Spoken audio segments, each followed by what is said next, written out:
Everyone start करते हैं exercise 4.2। So question number 1 is which one of the following option is true and Y.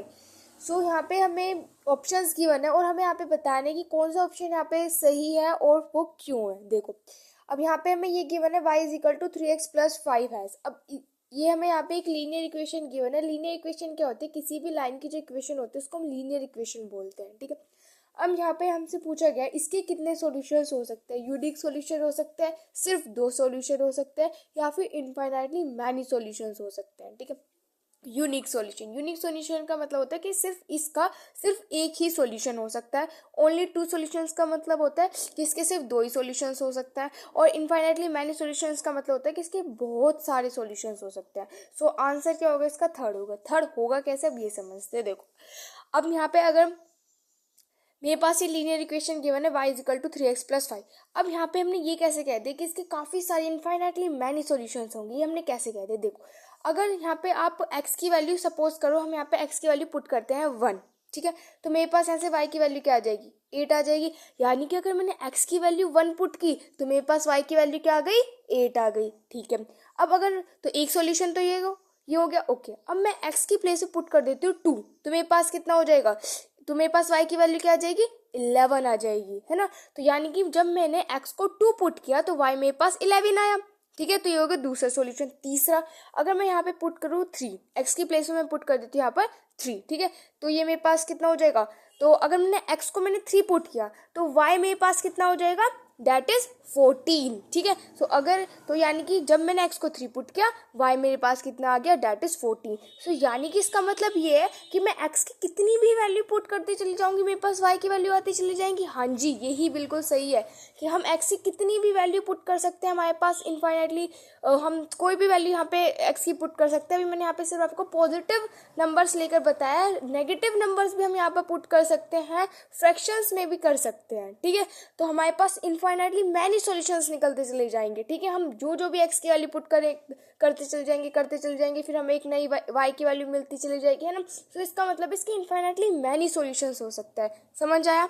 अब question number 2 करते हैं। सो question number 2 is right 4 solution for each of the following equation. अब हमें ये equation given है, हमें इसके 4 सॉल्यूशंस यहाँ पर लिखने हैं। ठीक है, तो 4 सॉल्यूशंस का मतलब क्या है? यानी कि मैं यहाँ पर x की वैल्यू पुट करूँगी, मुझे y की वैल्यू मिल जाएगी। हाँ जी, यही है। तो यहाँ पे मैं हर एक के 4 सॉल्यूशंस फाइंड करने, तो चाहो जरूरी नहीं है मैं यहाँ पे x की वैल्यू पुट करी तो आप भी x की वैल्यू पुट करो, नहीं, y की भी वैल्यू पुट करके हम x की वैल्यू फाइंड कर सकते हैं। यानी कि x या y में से आप किसी भी एक की वैल्यू को पुट करते चले जाओ और आपको जो दूसरा वेरिएबल है उसकी वैल्यू आपको मिल जाएगी। तो ऐसे हमें यहाँ पे इसके 4 सॉल्यूशंस फाइंड करने हैं। पहले मैं यहाँ पर x की प्लेस पर पुट कर देती हूँ, 0 पुट कर देते हैं। ठीक है, यहाँ पे सबसे पहले अगर मैं x की प्लेस पर 0 पुट कर देती हूँ तो अपनी y की वैल्यू मैं यहाँ पर फाइंड कर रही हूँ। ठीक है, सो ये मेरे पास क्या हो जाएगा? y is equal to 7। यानी कि अगर मैंने x को जब 0 पुट किया तो y मेरे पास क्या आ गया? 7 आ गया। ठीक है, अब मैं x की प्लेस पर 1 पुट कर देती हूँ तो अब देखते हैं y मेरे पास क्या आता है। सो ये हो जाएगा इज इक्वल टू 7। तो y मेरे पास क्या हो जाएगा? 7 माइनस के 2 यानी कि 5। यानी कि जब मैंने x को 1 पुट किया तो y मेरे पास कितना आया? 5 आया। अब हम ऐसे भी कर सकते हैं कि y को भी हम 0 पुट कर सकते हैं। ठीक है, तो यहाँ पे इस बार मैं क्या करी, y को 0 पुट कर लेते हैं। सो सॉरी, यहाँ पे 2x होगा, 2x प्लस, और इस बार मैं y को यहाँ पे 0 पुट कर लेती हूँ। ठीक है, सो अब देखते हैं यहाँ पे मेरे पास x की वैल्यू क्या आ जाएगी। ठीक है, तो x की वैल्यू मेरे पास क्या आ जाएगी? 7/2। यानी कि जब मैंने y को 0 पुट किया तो x मेरे पास क्या है? 7/2। याद रखना, हमेशा हम जब कोऑर्डिनेट्स लिखते हैं तो सबसे पहले हमने चैप्टर नंबर 3 में भी ये समझा था कि सबसे पहले हम x एक्सिस वाले लिखते हैं फिर y एक्सिस वाले लिखते हैं। ठीक है, सो ये हो गया मेरे पास। तो ये तो 3 ही सॉल्यूशंस हुए, एक सॉल्यूशन और लिख लेता है।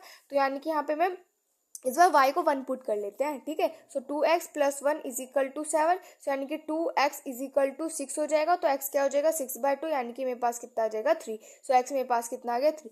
जब मैंने यहाँ पर y को 1 पुट किया तो x मेरे पास कितना आया? 3। तो 4 सॉल्यूशंस आ गए मेरे पास। देखा कितना इजी था। करते हैं तो यहाँ पे सबसे पहले x को मैं 0 पुट कर देती हूँ। ठीक है, सो x को 0 पुट करूँगी तो पूरा 0 हो जाएगा। तो y मेरे पास क्या आ जाएगा? 9 आ जाएगा। ठीक है, इस बार हम क्या करते हैं? y को 0 पुट कर देते हैं। सो अगर मैं y को 0 पुट कर दूंगी तो ये मेरे पास इजिकल टू 9 हो जाएगा। ठीक है, तो ये पाई x इजिकल टू 9, मुझे तो x की वैल्यू चाहिए तो क्या हो जाएगी? 9/π हो जाएगी। ठीक है, तो x की वैल्यू क्या आ जाएगी? 9/π पाई, ठीक है। अब उसके बाद यहाँ पे x को 1 पुट कर लेते हैं। सो यहाँ पे जब मैं x को पुट कर रही हूँ 1, तो मेरे पास क्या आ जाएगी, हो जाएगा पाई प्लस में y is equal to 9। So y क्या आ जाएगा मेरे पास, 9 माइनस के पाई। तो यानी कि जब मैंने x को 1 पुट किया तो y मेरे पास क्या आ गया, 9 माइनस के पाई आ गया, ठीक है।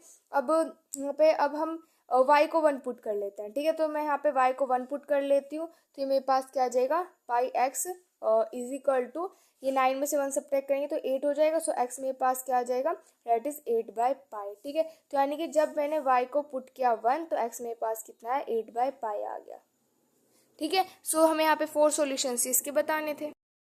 सबसे पहले यहाँ पे मैं x को 0 पुट कर लेते हैं। सो x को अगर मैं यहाँ पे 0 पुट करूंगी, सो देखो मेरे पास y की वैल्यू क्या आ जाएगी, ये हो जाएगा 0/4 इज इक्वल टू y, यानी कि हो जाएगा 0। यानी कि अगर x मेरे पास 0 होगा तो y भी मेरे पास 0 ही होगा, ठीक है। और उसके बाद हम यहाँ पर y को पुट कर लेते हैं। y को मैं यहाँ पे 2 पुट कर लेती हूँ, ठीक है। सो अगर मैं यहाँ पे y को 2 पुट कर रही हूँ तो मेरे पास x कितना हो जाएगा, 8 हो जाएगा, ठीक है। ऐसे ही हम यहाँ पर x की, अब हम यहाँ पे पुट कर लेते हैं y की वैल्यू 1 पुट कर लेते हैं। सो अगर मैं यहाँ पे y को 1 पुट करूंगी तो x मेरे पास क्या आ जाएगा, 4 आ जाएगा, ठीक है। इसको तो आप ओरली भी कर सकते हो, ठीक है। अब अगर मैं यहाँ पर पुट कर लेते y को पुट कर लेते 3 पुट कर लेते। सो अगर मैं यहाँ पे y को 3 पुट कर रही हूँ, सो मैं x मेरे पास क्या आ जाएगा, 12 आ जाएगा, ठीक है। तो यानी कि जरूरी नहीं है जो वैल्यूज मैं पुट करी वही आप करें, आप कोई सी भी यहाँ पे वैल्यूज पुट करके देख सकते हैं, पॉजिटिव, नेगेटिव, फ्रैक्शन, ठीक है। कोई भी वैल्यू आप यहाँ पे पुट करके देख सकते हैं, ठीक है। सो ये हो जाएगा question number 2। Number 3 is check which of the following are solution of the equation this and which are not। सो यहाँ पे हमें बताना है कि ये हमें यहाँ पे लीनियर इक्वेशन गिवन है, इसका कौन सा यहाँ पर सॉल्यूशन होगा और कौन सा नहीं होगा। तो कैसे बताएंगे, चलो देखते हैं।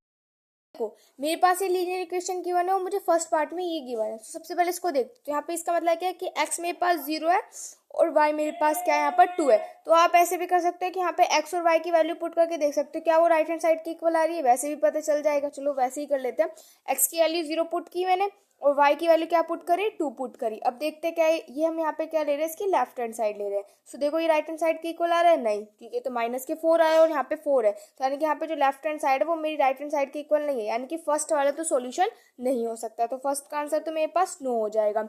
अब सेकंड मुझे क्या गिवन है, सेकंड पार्ट में मुझे गिवन है 2 and 0, यानी कि इस बार x को मैंने क्या लिया है, 2 लिया है, इसमें वैल्यू पुट करी, x को मैंने यहाँ पे 2 लिया है और y को मैंने यहाँ पे क्या लिया है, 0 लिया है। और हम यहाँ पे क्या ले रहे हैं, इसकी लेफ्ट हैंड साइड ले रहे हैं। सो ये मेरे पास क्या हो जाएगा, देखो ये हो जाएगा 2 माइनस के 0, यानी कि ये मेरे किसके इक्वल आ जाएगा, 2 के इक्वल आ जाएगा। लेकिन अगर आप ध्यान से देखो तो यहाँ पे मेरे पास राइट हैंड साइड में तो 4 है लेकिन यहाँ पे तो 2 आया। इसका मतलब है कि जो लेफ्ट हैंड साइड है वो मेरी राइट हैंड साइड के इक्वल नहीं है। सो इसका आंसर भी क्या हो जाएगा, डेट इज नो, ठीक है। सो ये हो गया इसका सेकंड पार्ट। अब थर्ड पार्ट करते हैं। Third part is 4 and 0। यहाँ पे लेफ्ट हैंड साइड लेते हैं। सो x की प्लेस पर 4 पुट किया, y की प्लेस पर 0 पुट किया, ठीक है। तो कितना आ जाएगा, 4 माइनस के 0, यानी कि 4 के इक्वल आ जाएगा। तो राइट हैंड साइड के तो इक्वल आ गया, यानी कि यहाँ पे लेफ्ट हैंड साइड मेरी इक्वल होगी राइट हैंड साइड के। तो ये वाला तो सॉल्यूशन इसका होगा। पार्ट में देखो यहाँ पे हम x की प्लेस पे पुट कर देते हैं √2, फिर माइनस के 2, y की प्लेस पे पुट करें 4√2, ठीक है, इज इक्वल टू, देखते हैं क्या आता है। ये होता है, ये यहाँ पे मैं ले रही हूँ लेफ्ट हैंड साइड, ठीक है। सो ये क्या हो जाएगा, √2 माइनस के, अब मल्टीप्लाई कर दो। सो देखो ये 4 के इंटू 2 से करेंगे तो 8, ये हो जाएगा 8√2। तो देखो 8 में यहाँ पे कुछ यानी कि 1, तो 8 में से 1 सब्ट्रैक्ट करेंगे तो कितना हो जाएगा, 7। और ये हम सब्ट्रैक्शन तभी कर सकते हैं तब यहाँ पे रूट में सेम वैल्यू होती है।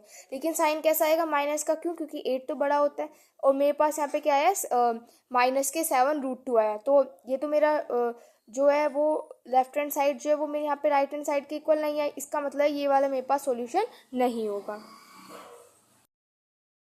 यहाँ पे मैं x की लेफ्ट हैंड साइड ही लेते हैं। सो x की प्लेस पर 1 पुट कर देते हैं, y की प्लेस पर 1 पुट कर देते हैं। सो हो जाएगा 1 माइनस के 2, यानी कि हो जाएगा माइनस के 1, ठीक है। तो ये यहाँ पे लेफ्ट हैंड साइड जो है वो मेरी राइट हैंड साइड के इक्वल नहीं आई। सो इसका मतलब ये भी मेरे पास यहाँ पे सोल्यूशन नहीं है। Question number 4 is find the value of k। यहाँ पे हमें k की वैल्यू फाइंड करनी है, जिसमें कि हमें गिवन है कि x हमारे पास 2 है, y हमारे पास 1 है और वो इस वाली इक्वेशन का सॉल्यूशन, यानी कि यहाँ पे हम x की प्लेस पर 2 पुट कर सकते हैं, y की प्लेस पर 1 पुट कर सकते हैं और अपनी k की वैल्यू फाइंड कर सकते हैं। x की प्लेस पर पुट कर देते हैं यहाँ पर हम 2 और y की प्लेस पर पुट कर देते हैं 1, ठीक है। सो देखो क्या आ जाएगा, ये हो जाएगा मेरे पास यहाँ से 4, ये हो जाएगा 3, 4 और 3 को ऐड करेंगे तो कितना आ जाएगा, 7।